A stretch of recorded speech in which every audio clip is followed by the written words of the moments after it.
Saludamos a todos los que ya estamos en el aire. Saludamos a todos los que nos están viendo, los que nos van a ver también. Y oramos para que Dios pueda bendecir sus vidas también. Amén. Muy bien. Luego vamos a participar de la Cena del Señor, este tiempo tan especial que Dios nos regala a todos nosotros. Amén. Domingo pasado empezamos con algo, una carta, una pequeña carta, una epístola, algo tan personal que el apóstol Pablo escribió a Filemón, y donde en esa carta tan personal hay tanta enseñanza, tantas cosas que nosotros debemos considerar. Y yo quiero avanzar en esta noche con la otra parte, y el domingo que viene, si Dios lo permite, poder terminar con el libro de Filemón. Pero esta carta nos ha bendecido, me ha bendecido muchísimo, porque me ha hecho reflotar muchas cosas que por ahí yo cuando era chico escuchaba y veía también en la vida de mis padres, y yo no alcanzaba a entender por qué lo hacían, pero después con los años y ahora al retomar nuevamente esta carta, digo cuánta razón tenía y cuántas cosas hacían que estaban fundamentadas en lo que Dios quiere para su pueblo. Así que yo le invito a que por favor busquen en el libro de Filemón.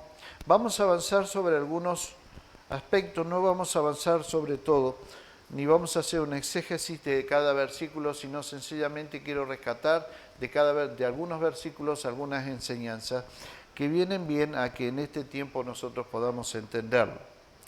Filemón, este libro tan chiquitito que rara vez se lo toca, esta carta, no es un libro, esta carta del apóstol Pablo a Filemón. ¿Se acuerdan quién era Filemón?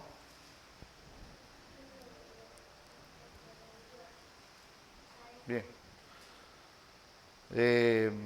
Nosotros tenemos un sitio web, tenemos un Facebook, tenemos una página web. Así que bueno sería que en la semana, después de escucharlo, porque esto queda grabado, y poder repasar nuevamente lo que fue la enseñanza de un día domingo, para que durante la semana poder ponerlo en práctica. Así que les pido que visiten la página del Facebook y visiten la página de la iglesia también, www.cercasuyo.com.ar, y ahí van a encontrar ustedes la enseñanza de cada domingo. El apóstol Pablo le escribe a Filemón, un hombre que había sido convertido en la ciudad de Éfeso, en un momento dado donde él estaba predicando en una escuela de un tal tirano. Él estuvo por 2 años predicando ahí, y en ese tiempo este hombre llamado Filemón vino a Éfeso y escuchó el mensaje que Pablo tenía. Y a través de ese mensaje de salvación, Filemón recibe a Cristo como su Señor, su vida es transformada, y vuelve otra vez a la ciudad de Colosa, de donde él era originario, y allí encuentra una muchacha con la cual se enamoró, Apia se llamaba, no Apio, Apia, ¿sí? Apia, y se casan. Y la historia nos dice que este Filemón se transforma él en un hombre de prestigio, un empresario. Empieza una empresa y Dios lo bendice a través de esa empresa, y el resultado es que él, por esa bendición y por haberse transformado en una persona tan adinerada, él también tenía esclavos. ¿Cómo sucedía en esa época? Que la mitad, el 50% de toda la población que había, que eran 120 millones de personas en Roma, 50%, 60 millones eran libres, 60 millones eran esclavos. Y este Filemón tenía un esclavo que se llamaba Onésimo. Este Onésimo, en un momento dado, se escapa porque pretende buscar la libertad. Dice, yo no quiero ser más esclavo, quiero ser libre. Y se va a la ciudad de Roma, una ciudad muy grande, en donde normalmente se escapaban todos los esclavos, para poder pasar desapercibido, para poder caminar por las calles, y al haber tanta gente, en realidad nadie podía saber quién era él.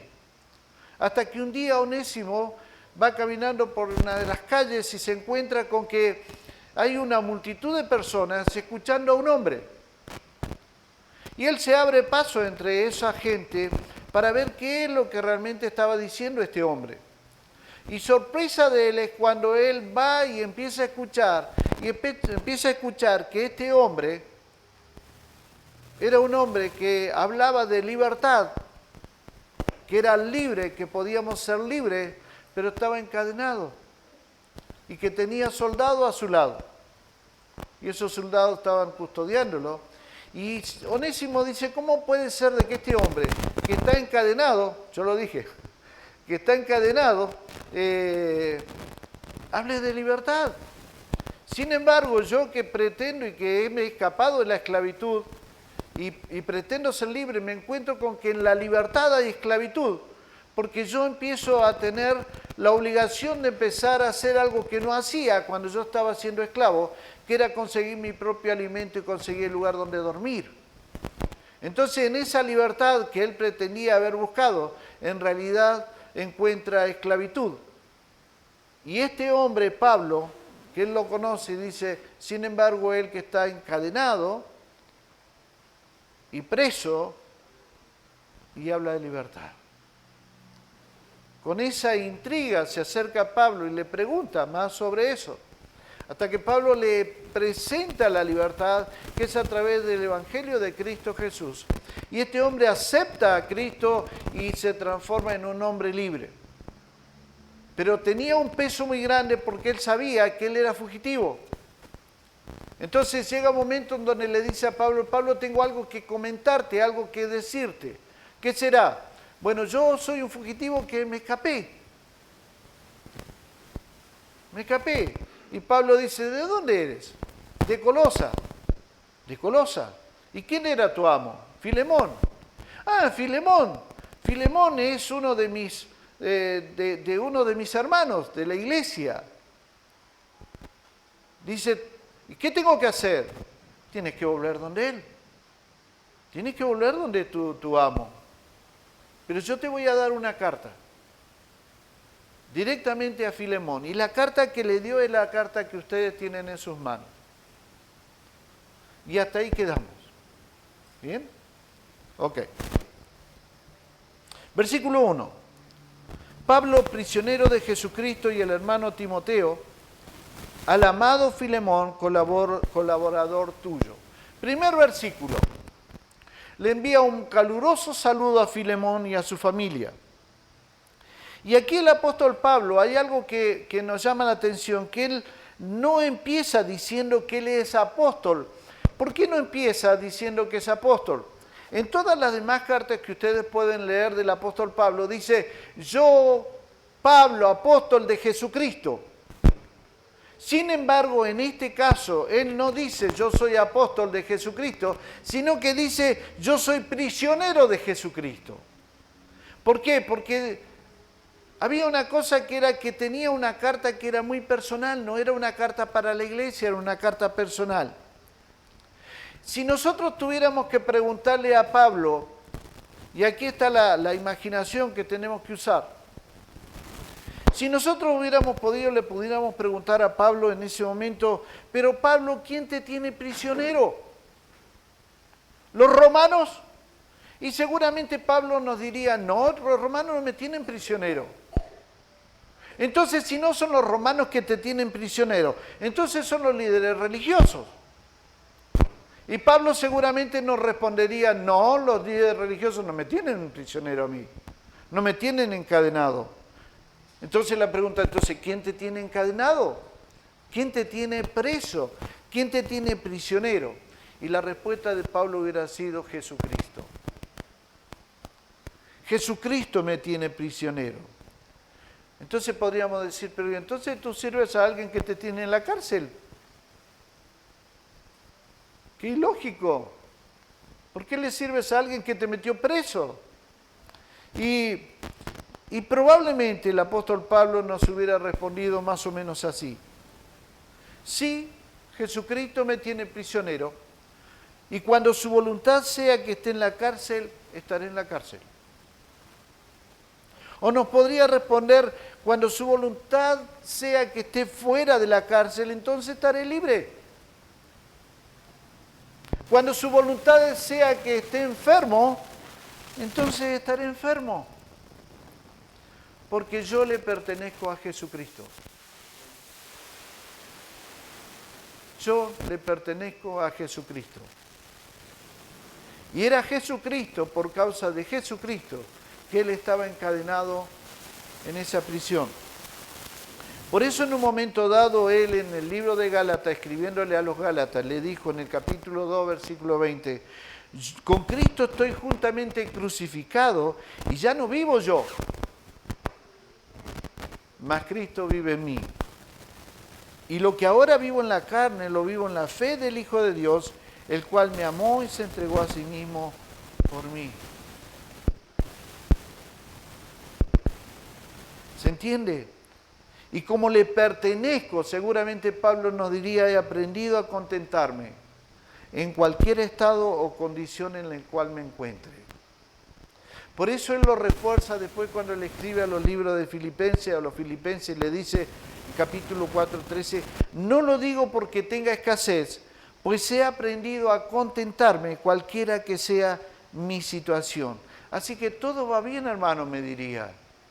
Isaac, me preguntas quién me tiene encarcelado y yo te digo, está todo bien, tranquilo, no se preocupen por mí. Y esto me hace pensar en lo siguiente, ¿cuál es nuestra actitud cuando las cosas no van como nosotros queremos?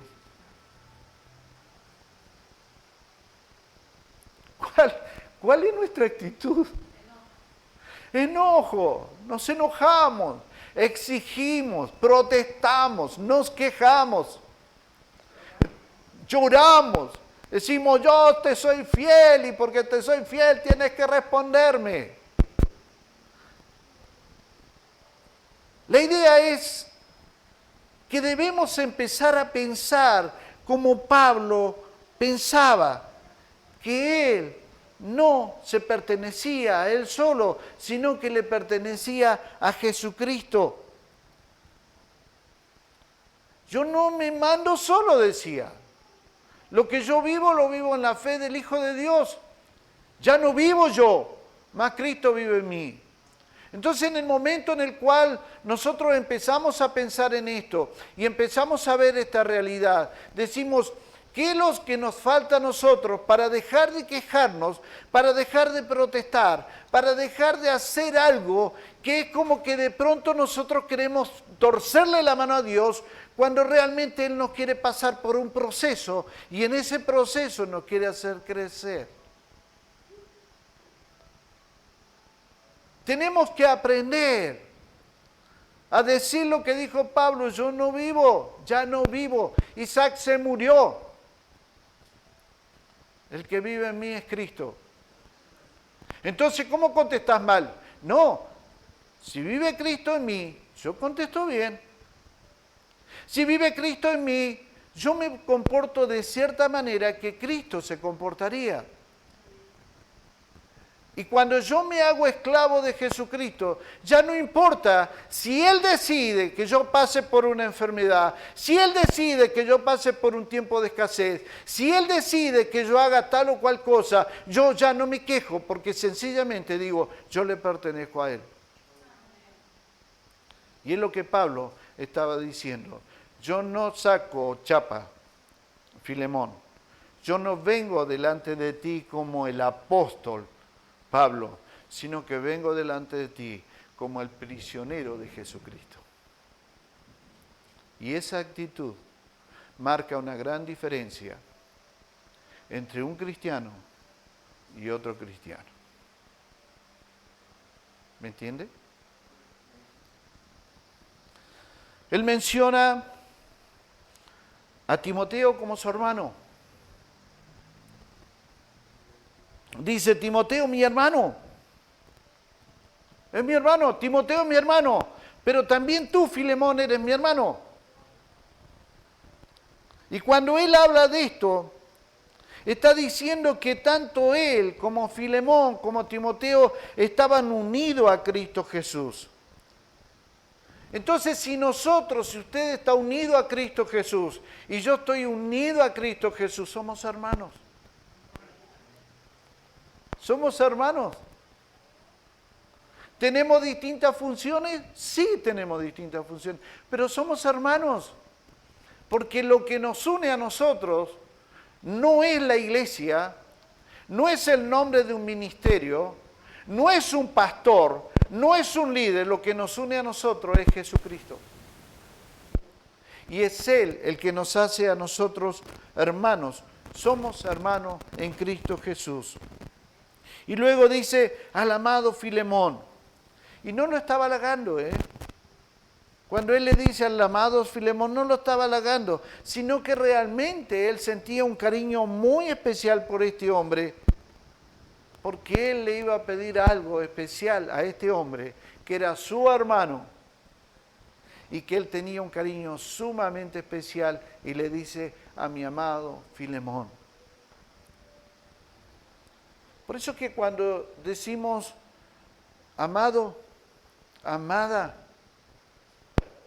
te bendigo, lo que estoy diciendo, yo siento un cariño especial por ti. Y no es lo que hoy se está tomando como que de pronto es algo que tiene que ver con toda esta diversidad de género, toda esta que está pasando en el mundo, sino que entre nosotros, cuando nosotros nos decimos amado, estamos demostrando que hay un cariño más que especial, porque tú eres mi amado, tú eres Cristo Jesús. Yo veo en la vida de mi hermano y tengo que ver a Cristo Jesús obrando. Por eso a veces uno se asombra cuando dice, pero ¿cómo Cristo Jesús cambió? Cristo no ha cambiado. Lo que cambiamos somos nosotros, que no le damos el control absoluto de nuestra vida a Dios. Yo tengo que verlo a usted y usted me tiene que ver a mí, que cuando yo hablo, que cuando yo actúo, que cuando yo acciono algo, usted tiene que ver y yo tengo que ver a Cristo Jesús en todo lo que usted y yo estoy haciendo. Por ese motivo es que usted es mi amado, usted es mi amada. Y tenemos que tomar en cuenta esto, porque el apóstol Pablo le iba a pedir a Filemón un pedido muy especial. Luego dice en el versículo 2, y a la amada hermana Apia y Arquipo, nuestro compañero de milicia, y a la iglesia que está en tu casa. Apia era la esposa de Filemón. El nombre de Filemón era un nombre griego, porque era un hombre de negocios. Filemón era un hombre de negocios. Y él inició, como dije al principio, sus actividades comerciales en Colosa y se convirtió allí en un hombre de muchos recursos económicos. Y allí conoció a Apia y se casó con ella. Y ambos se convirtieron a Cristo Jesús. Y el apóstol continuó diciendo en el mismo versículo, a Arquipo, nuestro compañero de milicia. Él estaba diciendo, y a tu hijo que se llama Arquipo, es un compañero de milicia también. Y luego dice, a la iglesia que está en tu casa. No solamente se habían convertido ellos, sino que tenían una iglesia en su casa. No solo se habían convertido, sino además tenían una iglesia en su casa. Reflexionemos un momento. Nuestra conversión hace que automáticamente en tu casa se transforme en una iglesia. No, pero esa es mi casa. No es tu casa.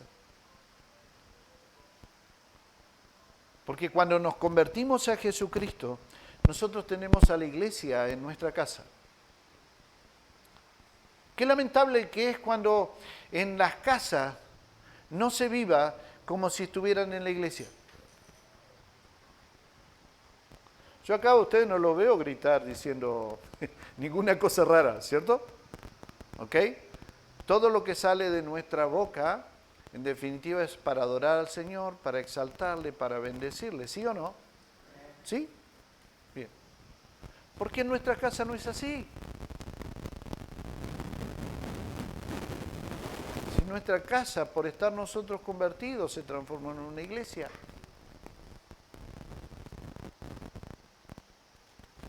Debemos tomar en cuenta esto, reflexionemos un poquito más. Porque en muchos casos los edificios como estos, así, o tantos más que hay, se han convertido en algo tan importante que no tiene relación con el propósito de la iglesia. ¿Me entiende lo que digo? El edificio se ha convertido en algo tan importante que no tiene ningún tipo de relación con lo que realmente es la iglesia. Porque la iglesia no es otra cosa que la conversión de nosotros. La iglesia nunca fue un edificio. Jamás fue un edificio. En esa época menos que menos porque no había edificios. Todos los dioses paganos de esa época, todos tenían grandes templos, pero la iglesia no tenía edificio propio. ¿Saben por qué? Porque se reunían en los hogares. Porque cada casa era un templo. Cada hogar era un templo en donde se adoraba, se exaltaba, se engrandecía el nombre del Señor Jesucristo. Donde podían venir y compartir la cena, como la que vamos a compartir esta noche, y se compartía en las casas. Solamente y por más de 200 años, la iglesia se reunió en las casas. ¿Por qué es esto? Por lo que dije al principio. Si un matrimonio está convertido, su hogar se transforma en una iglesia, en un templo sagrado para Dios. Ahí se respira el ambiente, que es un ambiente espiritual. Ahí se respira canciones cristianas. Ahí se respira. Nuestras conversaciones son conversaciones de Dios. Nuestros tiempos como matrimonio son tiempos de oración, de búsqueda, de entender la palabra de Dios. No son tiempos en donde nosotros simplemente vamos a la casa y vamos corriendo y la casa se transforma en un lugar simplemente para dormir, sino que es el templo que nosotros hemos creado por nuestra propia conversión delante de Dios. Por eso no podemos hacer tanto énfasis en un edificio ante el ejemplo de una iglesia cristiana. Luego él dice, gracia y paz a vosotros, versículo 3, de Dios nuestro Padre y del Señor Jesucristo. Este era un saludo acostumbrado que expresaba Pablo en todas sus cartas que fueron dirigidas a una persona o a una iglesia. Entonces estamos en una carta y en el versículo 4 podemos leer lo siguiente. Doy gracias a mi Dios haciendo siempre memoria de ti en mis oraciones. Aquí tenemos un nombre por el cual Pablo oraba permanente y continuamente. Porque aparentemente Filemón era una persona bastante importante. Y la oración continua de Pablo era por Filemón, para que él a través de su vida, a través de su forma de ser, a través del estatus que tenía, pudiera impactar mucho más allá de lo que era simplemente su negocio. ¿Qué nos llama la atención en esto? Que nosotros tenemos la obligación de orar unos por otros. Tenemos la obligación porque todos necesitamos estar cubiertos en oración por nuestros propios hermanos. Y esto es lo que Pablo hacía, oraba por esta persona. Versículo 5. Porque oigo del amor y de la fe que tienes hacia el Señor Jesús y para con todos los santos. La vida de Filemón, mis amados, era un vivo testimonio de su fe. Vuelvo a repetir, porque oigo del amor y de la fe que tienes hacia el Señor Jesús y para con todos los santos. No solamente amaba a Dios, no solamente ellos dos amaban a Dios, ¿cierto? Tenían fe en el Señor Jesucristo, sino además amaban a todos sus hermanos. Y esto es algo que durante la historia de la iglesia de una o de otra manera se ha ido perdiendo, porque nuestro amor hacia los demás se ha ido perdiendo. Si nosotros decimos que nosotros amamos a Jesús y tenemos fe en Jesús, es lo mismo que pensar y decir que yo amo a todos los santos, a todos mis hermanos también. Nos llama a volver otra vez a este amor que debe unirnos, que nos amalgama. El amor de Jesucristo nos amalgama, ese amor nos une. Me ponía muy contento los otros días, ayer me decía, me parece, creo que en el hogar de ustedes, el día jueves se hizo una reunión, ¿cierto? Se hizo un culto. Eso es amor. Eso es llevar el amor de Cristo al lugar. Es poder compartir lo que Cristo ha hecho en nuestra vida con los demás también. Ojalá no se corte. Y les invito a que no se corte, sino que continúen. Porque ese es el camino. Ese es el camino.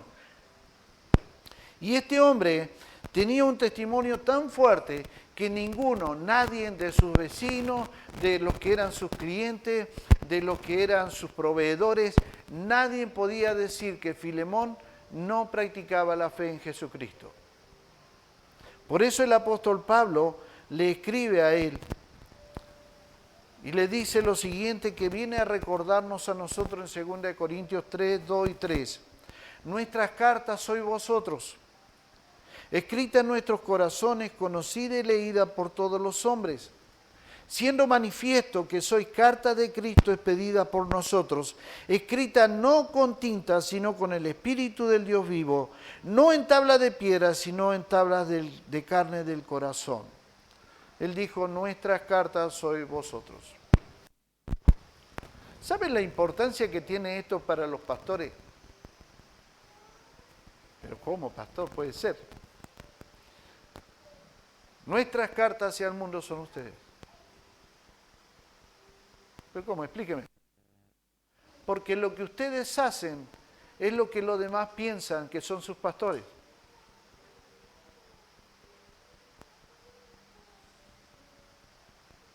Che, ¿dónde te congregas vos? En la iglesia Fuente de Vida.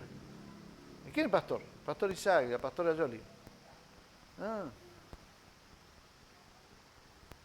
Pues nuestras cartas son ustedes. Lo que ustedes hagan son lo que los demás van a pensar que somos nosotros.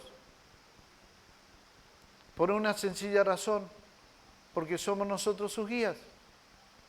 Y el apóstol Pablo estaba diciéndole a Filemón, gracias Filemón, porque tu fe impacta a los demás.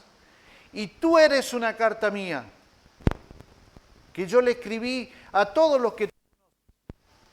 Porque tu forma de obrar, tu forma de vivir, habla a las claras, que me respetas y que yo estoy traspasando en definitiva lo que yo soy en la vida tuya. Nuestras cartas son ustedes. Muchas veces nos pueden desprestigiar a los pastores, sencillamente por la acción de nuestros miembros. Y muchas veces pueden halagar y querer estar en el lugar donde ustedes se congregan, porque ven que sus vidas son vidas que marcan diferencias y que ellos quieren eso que ustedes están teniendo.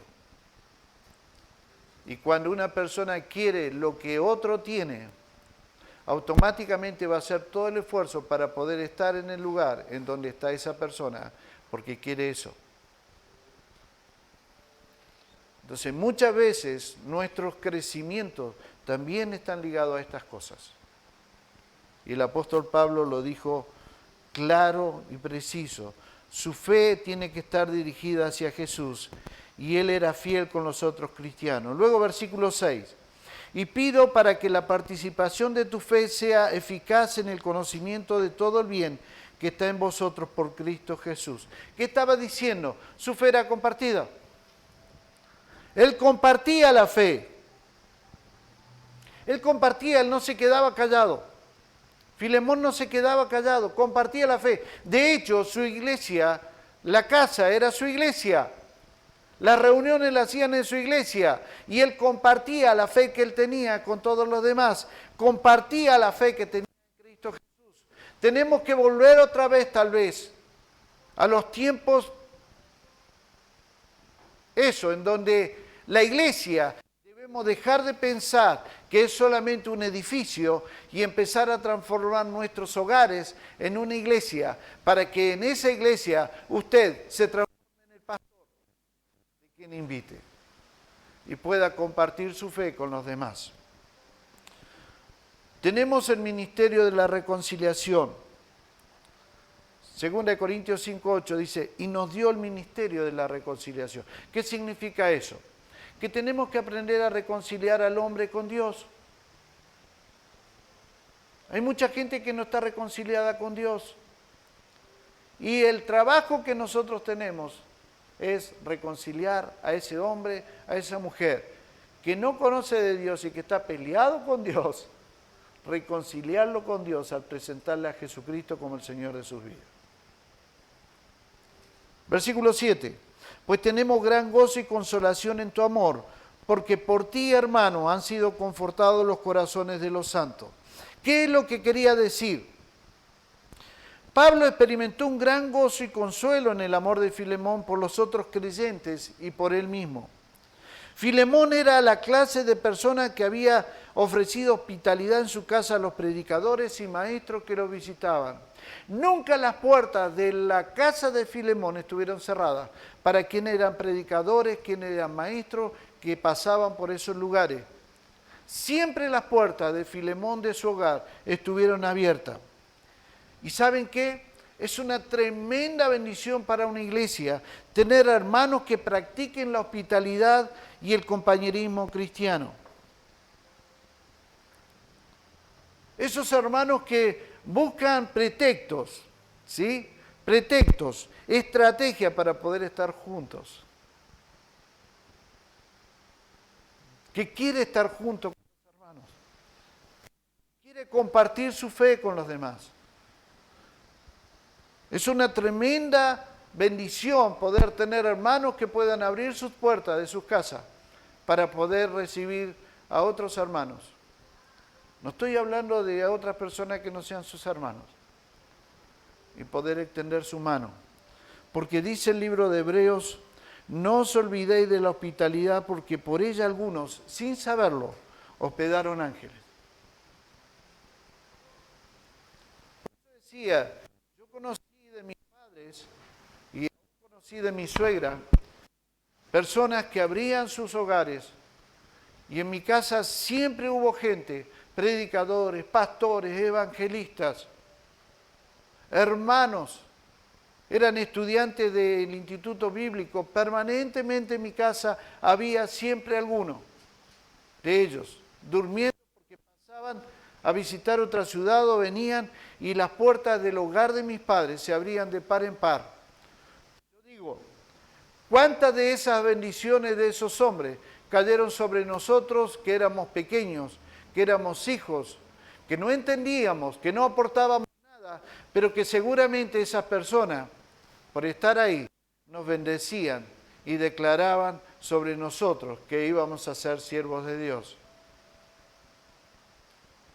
Cuando nosotros abrimos las puertas de nuestros hogares para recibir a un siervo o sierva de Dios, tenga presente que probablemente puede ser que usted esté recibiendo y hospedando un ángel. Eso lo dice la palabra de Dios. Búsquelo, porque cuando esa persona se va, lo que hace es bendecir su hogar, Bendice su vida, bendice la vida de su esposa, la vida de su esposo, bendice la vida de sus hijos y bendice aún las finanzas de su hogar. Bendice todo lo que ustedes tienen. ¿Por qué? Porque lo único que ellos pueden entregar es una bendición. Adelante, por favor, pase, tome asiento. Es una bendición especial que deja en ese hogar y nosotros lo recepcionamos y nosotros lo recibimos. ¿Amén? Tiene para enseñarlo la carta de Filemón, ¿no? Pero qué bueno es poder volver otra vez a pensar en estas cosas, que a veces nos olvidamos con el trajín de la religiosidad y creer que nuestro compromiso como cristianos es solamente con la iglesia y el templo en donde estamos, y no nos damos cuenta que el compromiso va mucho más allá y llega aún hasta nuestros hogares, nuestra manera de vivir, nuestra manera de pensar, nuestra manera de hablar, y que habla a las claras de la fe que nosotros tenemos en Cristo Jesús. El próximo domingo vamos a continuar con otra enseñanza del libro de Filemón para nuestras vidas. ¿Les sirvió? ¿Sí? ¿Lo va a poner en práctica? Bien. No se olvide que son cartas leídas. Amén. ¿Ok? Oramos. Padre, gracias por este tiempo. Gracias por tu palabra. Gracias por la bendición de poder sacar de ella las enseñanzas que nos marcan a nosotros una vida diferente, una vida distinta, una vida cristiana acorde a tu palabra y no a lo que nosotros pensamos o lo que la religión nos quiere establecer.